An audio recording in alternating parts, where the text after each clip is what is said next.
Welcome to the Vinny Rock Podcast. Much more than this, I did it my way. Yeah. Yo, what's up? It's the Vinny Rock Podcast. What's going on, guys? Holy smokes. It's been an interesting few days just sitting in front of the computer hustling some stuff. But obviously, you know, this podcast wouldn't be possible if it wasn't for a couple sponsors that helped me keep the lights on. Warfighter Tobacco, obviously the one and only Warfighter Tobacco. If you guys have not had the new Warfighter Tobacco cigars from Nicaragua, you guys are missing out. A lot of the old ones are now on discount. You can go find those, but there's people that tried the ones originally, like tried the earlier ones, and they're like, they're all right. If you're one of those people, I promise you, you will not be disappointed with the new cigar line that we have now. Obviously, you got to start somewhere, and the company started somewhere, and we started from the bottom, and we're making our way up, if you will. So check out Warfighter Tobacco. You guys know 10% code VinnyRock will get you 10% off your order of Warfighter Tobacco cigars.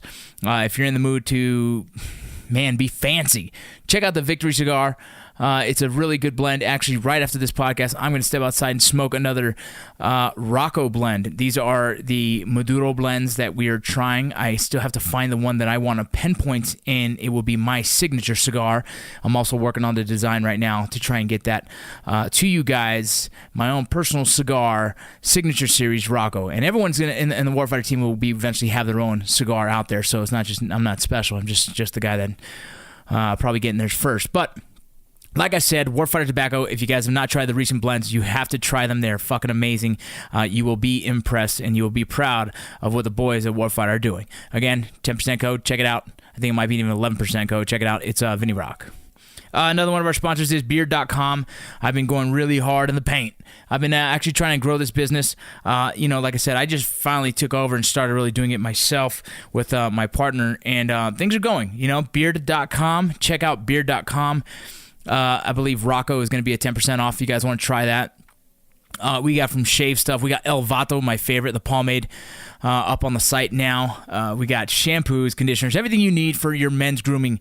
And if you need anything else, let us know. I can put razors on the website. We definitely got some straight edge, some straight razors. We have some safety razors. If you guys have never shaved without a safety razor, I'm telling you, you can go to Black Ops Grooming, or actually I'll put them on the site for beard.com as well. Either way, if you're interested, you let me know. I'll make it happen. Another new podcast sponsor I'm excited about is Combat Flags. You guys, if you guys have not seen these are these combat flags. They're pretty sweet looking. Our partners at Combat Flag, it's combat_flags is the Instagram, so you can kind of check it out. They do all kinds of cool flags. I don't even know how to explain it. From Army ones, the Navy ones, the Marine ones. I mean, you just got all these different styles that fit who you are. I'm a proud owner of one of these. They have several other items you can go check out on the website. Go check them out at combatflags.com. Combatflags.com. I think these guys are just great. I took them on as a sponsor because I just like what they're doing. Another veteran-owned company just doing their thing, and so I support them in their endeavors in business. We've gone back and forth on helping each other on a few business things as well. So you guys check them out. Combat_flags on Instagram. Check them out, combatflags.com. Promo code VinnyRock for 10% off. Oh, my goodness. There's also, you guys know Willie Peach Chocolate, obviously a personal fave. I got to stop eating the chocolate. I'm trying to lose weight right now. And so I'll take a piece of chocolate here and there. Sometimes I'll just put it in my protein shake. Little added sugars never killed you. They kind of do. It kills you sometimes. But Willie Pete's chocolates, they're fucking amazing. Like I said, he's got some new ones out there. You got to try them. If you're a fan of chocolate, trust me, hit this dude up. He makes them in his little Garden of Eden he has back there of all kinds of crazy peppers and all homegrown stuff. So check him out. Again, that's Willie Pete's Chocolate. Oh my goodness, I don't even know what else to say, man. I'm done. I'm spent. True North. We can talk about True North at the end. So I kind of posted and asked, like, what do you guys want me to talk about this week? I kind of have some time to record. I might have my tattoo buddy come in on Friday. I might have Jess from True North Motorco coming in later tonight so we can record another one. But there's some cool subjects you guys want me to talk about. The reason I don't record as much because I just don't want to sit up here and fucking talk bullshit. I want to actually try and find some stuff for you that you guys are interested in hearing. it's funny. A lot of people always want me to talk about the transition stuff. The interesting thing about that is I feel like I've talked it enough, but I think people are missing some of the stuff. So I don't know. Like, I guess the one thing I am going to answer. Several people asked about transitioning, right? And when did I know I was over the hurdle? I don't think personally transitioning out of the military you're ever over the hurdle, right? I think we're always going to sit back and remember the days when we were cool as fuck, right? I just posted a picture today on Instagram, and it was a picture of me in Afghanistan in the back of Humvee or GMV, whatever the heck you want to call it, and saying, that lifestyle is addicting, and it is, right? You're surrounded by studs who want nothing more than complete a mission. A world totally focused around the success of a team, which inadvertently can potentially lead to the success of a nation, living day to day knowing tomorrow is not guaranteed. Then to come home and try and slow down. You're trying to slow down a soul that's used to going 110 miles per hour as an adult. And this is interesting when I say that. So I'll go back to why I said that. Simulation can be a fickle beast, meaning it's not easy. But to find yourself again, and find a new direction, it's an amazing journey. Essentially is what pretty much I put in this post. And, it didn't get a lot of traction, which I can give two fucks. I think it's just the idea behind that is transitioning is not easy, but the journey is amazing. Because imagine this, a lot of the people that join the military join young, right? You got a lot of guys that are 17, 18 joining. And the 17 and 18-year-olds, I still think, are in a position. There's very few guys at 18 know who the fuck they are, right? They don't really know who they are. They don't really know what they represent. They don't know the deep, deep, burning passion that they have as an individual. There's very few that have that, right? There's some that know what they want to be at a young age, and they strive to do that. But a lot of these guys get made, and they built, and they form themselves in the military. You learn, how to grow up and be a man in basic. I can't even tell you how many privates I've shown how to shave their face the right way, right? I can't tell you how many privates, as a drill sergeant, I've sat there and talked them through their first breakup from their high school sweetheart, right? And so imagine this, a bunch of kids, and I like to call them babies, right? A bunch of babies, and not in the bad sense, I'm talking little kids, are getting raised by the Army or the military definition of what a being is, right? And what a person should be in society. And these are young, impressionable souls, right? These are young, impressionable people that believe, in the mission, and which is great, right? That's why that's why America has such a great military, right? We have fucking a bunch of young studs that get in there and they fucking believe in the mission. They believe in America and they believe what it stands for. In doing so, you don't really get to form your own opinion on what society is about. You really don't kind of get to create who you are. And you'll see that a lot of young privates, they their first paycheck out of basic training, they start buying these weird ass clothes because they finally get to the chance to express in their own light, and then they go through these weird phases. It's these phases of trying to figure yourself out. As young adults, we get to do that before joining the military, but the young guys who join the military early on don't have that. And so then you're telling them to do 4 years, 8 years, whatever, the military, every day, knowing what they're going to put on during the day for work, knowing what they're going to wear after work, very basic, very basic lifestyle. You've been used to people telling you what to do, how to wake up, what your motivation is, and what direction you need to go for 4 years, for 8 years, for 6 years. And then you get out of the military and you don't have that NCO sitting there driving you, right? You don't have that first sergeant with a mission, with a big mission statement of what the plan is. You don't have essentially a mission for yourself. Like, what's the big picture? What are we working towards? You don't have a training schedule. You don't have someone that's going to feed you. You don't have someone that's going to pay you 1st and 15th. And so you let these young dudes get out of the military and have no real training to get into the civilian world and accept that, right? It's almost like, I've said that before in the podcast I just did with Marcus Luttrell, and David was talking about how, you essentially, you're mourning a death of a career. You're mourning your death of your military career, and you're having to go through the stages of mourning, essentially. And in doing so, you start to have hope. You have to find yourself, because if you don't, then you see that they're lost. And so guys try and do construction, guys will try and do car sales, and you'll go through these things, right? And so for me personally, what I went through, I actually started selling medical supplies because it was the fastest job I can find. And then from there, I went into corrections, and I wanted to stay away from guns because for some reason I was like, I'd rather do the firefighting route. So then I started doing the corrections thing, and then I get to shoot a gun here and there. So I'm like, all right, cool, whatever. And then I end up going during the same period of time. I'm transitioning back into the military, but in the reserves, and so that was a hard thing for me. I kind of had kept my foot in the door by joining the reserves. But it's different, right? Because I come from a background of Ranger Battalion where rank structure and care of equipment and neatness of dress and all these things are very important things. And I showed up, and the drill sergeant units were a little bit more lax than I'm used to. Different rank structures talking to each other like in the same platforms. So it just threw me off, and I hated it. I hated life at that point. I hated that I felt I could be doing more with myself if I stayed in 4 more years. And so that was my transition. I was having trouble. Like I said, the fear of missing out. I missed out on on a couple deployments that I wish I was part of. Lost a few friends that I wish I was there to. I don't even know to say help. I wish I was a part of the mission. And then, I started doing the fire tuning, and I thought the fire department was going to be what it was for me. So I took 2 years of fire science classes, from vehicle extrication courses for wildland fire to fitness for firefighters to fire 1 and 2 to EMT to everything you can think of. I did ride-alongs. I tested for several different fire departments in Arizona. At one point, I was actually the #1 candidate for Tucson Fire, and this is in 2008. I still have the email for it. And hiring freeze slowed everything down. So hiring freeze shut down for about 1 year, which threw me back into the loop, and I had to retest again. Which all these stupid little fucking hiccups were miserable for me, right? I felt like life was not going my way. I kept thinking, like, why the fuck do I keep getting shit on? Why do I not have a job? Why can't I get hired with the fire department? I have a father who is a career firefighter, a brother who is a firefighter, but me, myself, can't seem to get my foot in the door, and I have a pretty solid background, especially with the military, thinking the military was going to help much.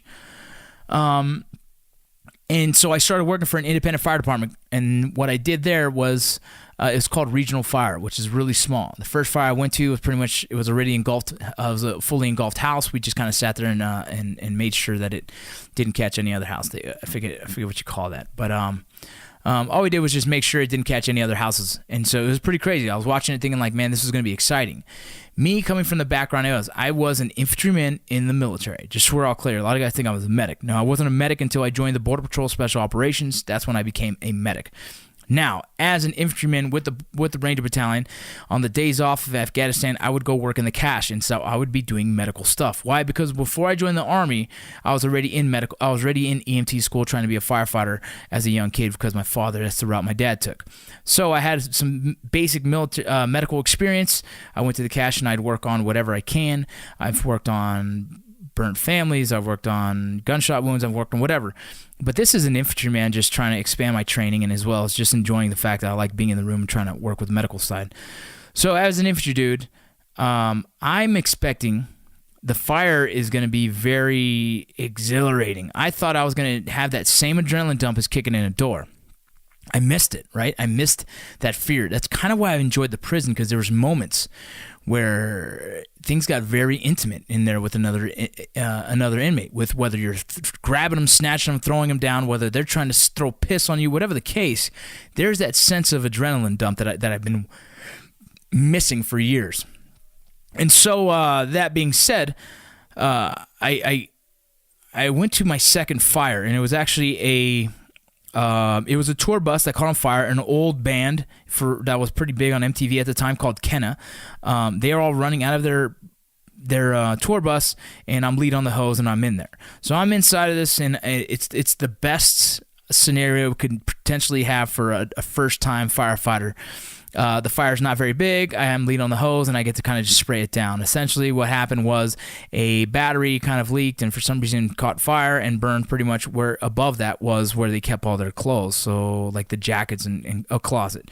So I ended up taking out the fire, helping out with my buddy, and did a few minutes on that, and then I went outside and kind of sat there, and I'm in this chair. It's like a recovery chair, so we took turns of just continuing to clear out the vehicle and all that. And I sat there and I was like, this is not what the fuck I expected. This is not like the feeling I thought I was going to have in fighting a fire. Now, obviously, this is not a major fire. This is not like a serious structure fire, which everyone dreams of, that structure fire kind of like freaking backdraft kind of feel. But it was a fire, nonetheless. It was hot in there. I felt the heat, and I got to fight the fire. And it turned me off. It was not what I wanted. I missed the life of kicking in the door.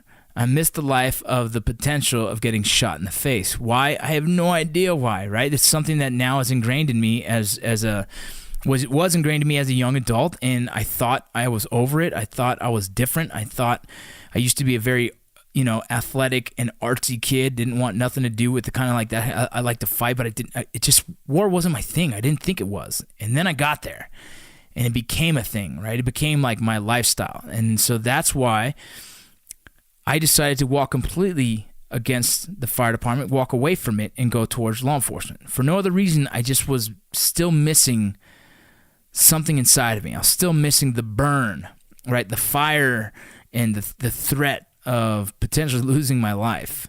I have no idea what it is. I know I'm not the only one like this. I think a lot of my infantry buddies can say the same. They miss that world. The fire department is an amazing career. My father and my brother are both firefighters. My father's retired 32 years. My brother is a captain. In Chandler, Arizona.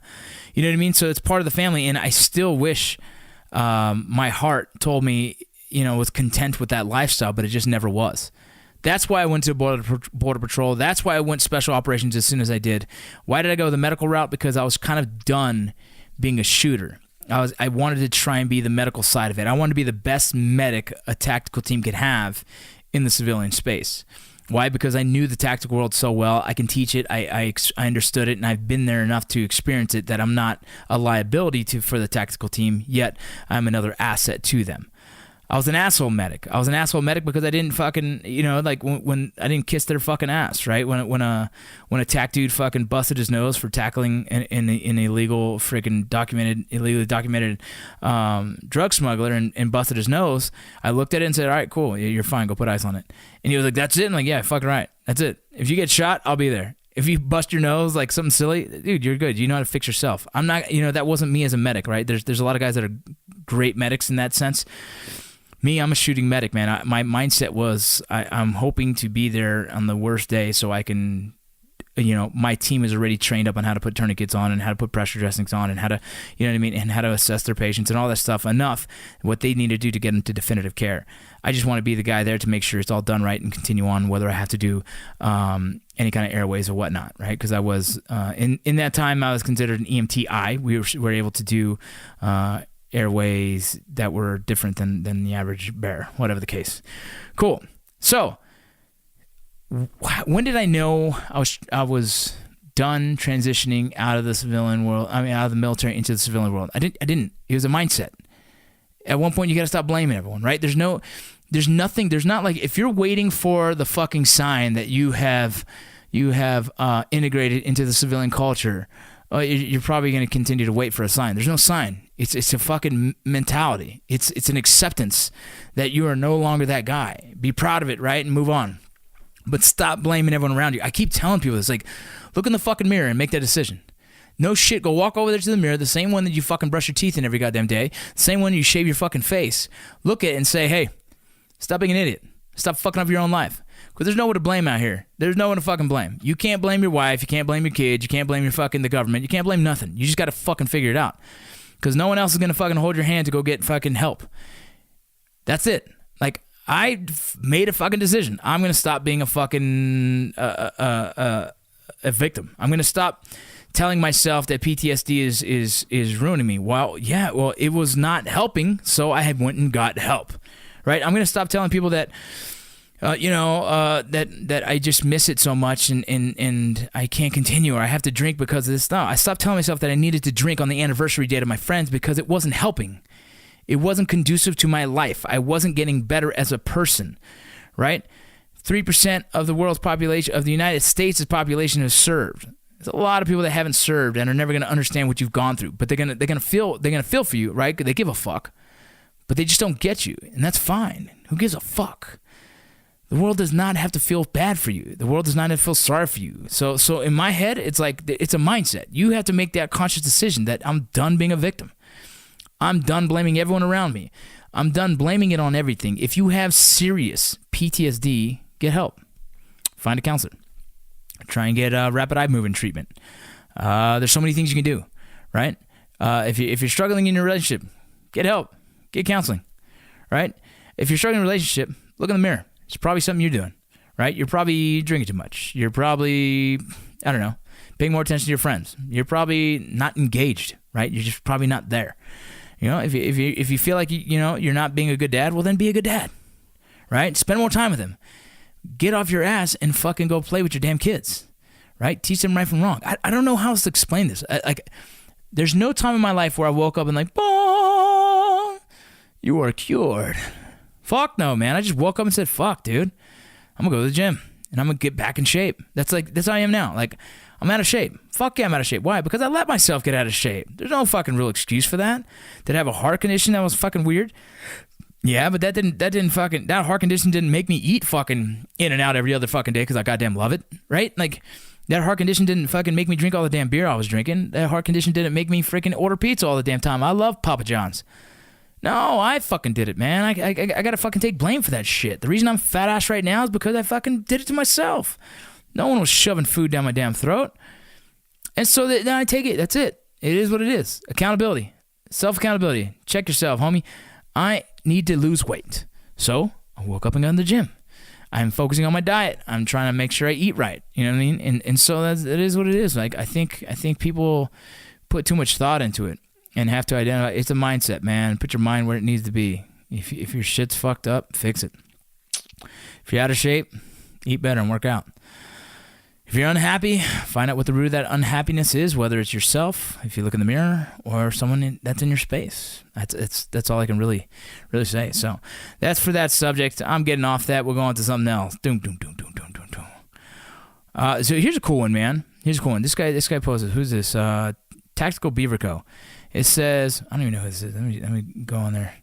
Tactical Beaver Co. It's another t-shirt company. Tactical Beaver Co. That's kind of funny. All right, cool. Hey, Tactical Beaver Co. Cool. Thanks for the question, man. It says, the difficulty of branching off from friends and starting your own venture. That's always gonna be tough, right? I guess you can say that's kind of what I've done, but I didn't, right? I did and I didn't. It's interesting. A lot of people think that I owned Black Rifle Coffee. I've never owned Black Rifle Coffee. I've always been friends with the guy who's owned it. You know what I mean? Why don't I own it? That's not a question to ask me, right? It's just when it was all created and we were marketing and pushing it out, it just wasn't offered to me, which that's business, right? That's what you do. Do I support the guys? Yeah, man. Will I wear their shirts? Yeah. Will I drink the coffee? Fuck yeah, right? But it is what it is. Like, business is a strange world, and especially doing it with friends. I think JT said it best in the movie Range 15, the documentary, talking about like doing something like a movie with your friends. That's going to test friendship. I think business tests friendship. I think the best quote that Matt always says, and I think he's completely correct, is that everybody overvalues themselves. Everybody overvalues themselves. Everyone feels that they're doing more for the company than anyone else, right? It's just kind of like, I don't think anyone thinks they do more than Matt. Like, Matt really is just the founder, and I feel like in my head he's really started. A lot of the veteran entrepreneurs now can say that there's a small percentage of the reasons why they're doing it because they've seen what Matt Best did, and if you don't acknowledge that, I think that's kind of crazy. You know, Matt Best, and then you got what Grunt Style's done. You got what fucking Nick Palmachano's done, like at Ranger Up. So there's, I think there's something there. But branching off to my own thing, the only thing you do is this, man. If you find, like, here's why I do what I do. Why do I walk away from the Drinking Bros podcast? Well, because the content's getting crazy, right? And there's no other way around it. You will not see me in another room with a stripper for no other reason. It's just I don't want to put myself in that position, right? Like, and that's all it is. It's like, but if I continue to do the Drinking Bros podcast, I would have to put myself in those positions. At the same time, I'd have to be right now at SHOT Show. I didn't want to go to SHOT Show. I had no real reason to be at SHOT Show. So then, but I would have to, since I'm part of the podcast, be at SHOT Show. Like, I had to make decisions that were best for me personally, like my life. 20 years from now, my kids are going to be sitting me, and I'm going to have to answer to why I did 100 and something different podcasts with Drinking Bros, and some of the content on there was fucking sketch. Now, is it my personality? Fuck yeah. There's a lot of funny shit that I enjoy laughing at, right? There's some stuff on there that's fucking edgy, but in realistically, I can openly talk about some of that crazy shit because it's funny. But at the same time, there's a boundary that I like to keep, right? There's some integrity. There's some, you know what I mean? There's things out there that I want to try and keep, I guess, censored for my family's sake. You know what I mean? And so making that decision, was it hard? Hell yeah. I knew that I'm probably going to lose friends. I know I'm going to lose followers. I also know that friggin' a lot of people are going to think I'm stupid, right? A lot of people think like, oh, that's dumb. You walked away from the podcast. Like, nah, I don't think so. You know, like, you guys know my story. I've lost two marriages, and I'm blessed I lost those, right? Like, I'm not sitting here feeling bad about any of that shit, but I do believe in marriage, right? I do believe in being a good father. And it's hard to be those things surrounding yourself in that environment, right? And so, and me personally, I know me, I'd rather not put myself in a position to fucking fuck up my life all over again, right? And so it's a hard decision you got to make, man. You know, I'm happier right now. I'm happier the way I am because I don't feel stressed. I don't have to travel all the time for work. I don't. I was traveling a shit ton with Art 15. And as much as I loved it and meeting all the fucking people and supporters of Range 15 and Art 15 and Matt Best's YouTube channel, I also love being home. And yesterday I played in the snow with my fucking kids. I built a pathway. We did some bobsled team shit, right? That to me, it goes like this. It goes like this. Here you go. This is something that I'll explain it. In the end of the day, when I'm lying on my deathbed, who's going to be holding my hand? Right? If I continue to live the lifestyle where I'm gone, and justify in my fucking head that it's good for the family and it's good for the kids, I'm full of shit. Right? That's the truth. I'm full of shit. I know what I need to do to build myself as an entertainer. So I chose this route. Is it easier? Fuck no, it's a lot harder. But is it worth it? Fuck yes, it is. Do you drive your kids every fucking morning to school? Do you pick them up? Do you cook dinner every fucking night? Do you get to help them with their fucking homework? Do you teach your kid how to throw a curveball? Do you teach your daughters how to do a double leg takedown? I do. Why? Because I made a fucking hard choice. I had to walk away. Do I still own Article 15? Yeah, I own a small percentage of Article 15 still. Will I still do Article 15 promotions? Fuck yeah. If the guy's calling, I'm home and fucking I'm available, let's do it. Do I wear Article 15 all day long? I fucking continue to rep my companies. I rep fucking Let's Drink Whiskey all fucking day. I run the Instagram. You know what I mean? So it's like I'm still there as a partner. I just can't do all the things that they do. My life isn't set up that way. And personally, I've set it up the way it is now, and I'm happier with that. So, long-winded answer, but what is it? Tactical Beaver Co. Dude, sometimes you're going to have to make a decision what's best for you personally. You got to reach down inside and see what you want for your life and choose that. And you know what I mean? And if it's starting all over, it's never fucking easy. But I feel like you'll be happier doing what you believe is better, right? Like, I never expected I was going to be acting, but did I want to? Fuck yeah. And now that I am, cool, right? I didn't expect that things are going to be going the way they are. But you know what? I'm always working my ass off, right? I'm always trying to build. I can't rely on anyone to the left and to the right. I can't expect any of them to care more about me than me. You see what I'm saying? The only person that's going to look out for my best interest is myself above anyone else. Do I have close friends that look out like, dude, me and Matt still talk? You know, like, we're boys. Everyone's boys. We're all friends. But the fact is, like, I don't know what Matt does during the day, and my concern is my kids, my wife, my family first. And theirs is the same. So in knowing that, when you go into business, understand that you have to look out for you and take care of you first. Always keep your integrity. Don't ever fucking sell out, right? Like I've had opportunities. Several people come to me like wanted me to jump onto to a coffee companies, you know, and I'm like, that doesn't make sense because my boys own a Black Rifle. Doesn't make sense. I would not own another coffee company because my boys own Black Rifle. Why would I fucking do that? That makes no sense, right? But that's how it has to be. That's business. It's a weird fucking space to be in. Just if your friends are worth it, you keep your friends close. But still, if you have to make a decision that's best for you, then make it, man. Make it. Hey, I'm going to be done with this podcast. I got to go start cooking lunch and all that other crap. But check this out. Tomorrow, I'm going to do a podcast on my Ranger school. Oh, so this is a good topic. How to prepare for your first combat deployment. This is real quick. We can do this real quick. This would be a great topic, not just technical, but mental, emotional prep. Kind of if I could do this over again. That's pretty cool. So it's funny. Rocktran, it's a ROKK_TRAN. This is actually one of my privates. Yeah, I trained him, so that's pretty cool. How to prepare for... Let's do that. You know what? Let's do the next podcast, because I'm going to do the next podcast because I'm going to wrap it up with my Ranger School stories. I'll just tell you my Ranger School experience and how fucking crazy it was. It was a mess. Anything that could go wrong went wrong for me, but we got through it. So thanks, guys. Thanks for tuning in. Don't forget all the podcast sponsors. Check them out. Use those promo codes. If you guys use them and buy them, let me know, man. I'm interested to see who's actually buying shit. All right.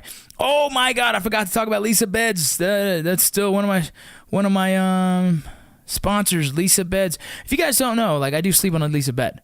All right, if you guys want to tune out, you can right now. But Lisa Beds, check it out. Vinny Rock is the promo code. There's nothing bad to say about it. I sleep on that bed every night, and I've slept better than I ever have in my entire life, and that is a fact. There's no fucking gimmicks to that. Lisa Beds is probably gonna freaking, they're not gonna like my podcast because I forgot about it, but I'm not worried about it because the fact is, it is a dope ass bed. If you guys are looking to buy a bed in a box, I highly recommend it. If you're looking to buy a Lisa bed, go check them out. I have a promo code for you called Vinny Rock. Check it out. Either way, you guys. Fucking think about one thing. If you took anything from this fucking podcast, think about this. Who's going to hold your hand at night? Who's going to hold your hand at night when you're dying in your deathbed? Is it going to be your family because you were there for them and they're there for you? Or is it going to be or is it going to be an empty room? Because all your buddies, all your tactical buddies, all your friends, they all have their own lives. Everyone has their own lives to live. And I'm telling you right now, you have to determine who do you want in that room when you're lying in your deathbed. Me personally, I hope my kids are there. I hope my wife's there. Maybe a couple dogs. All right. I'm out.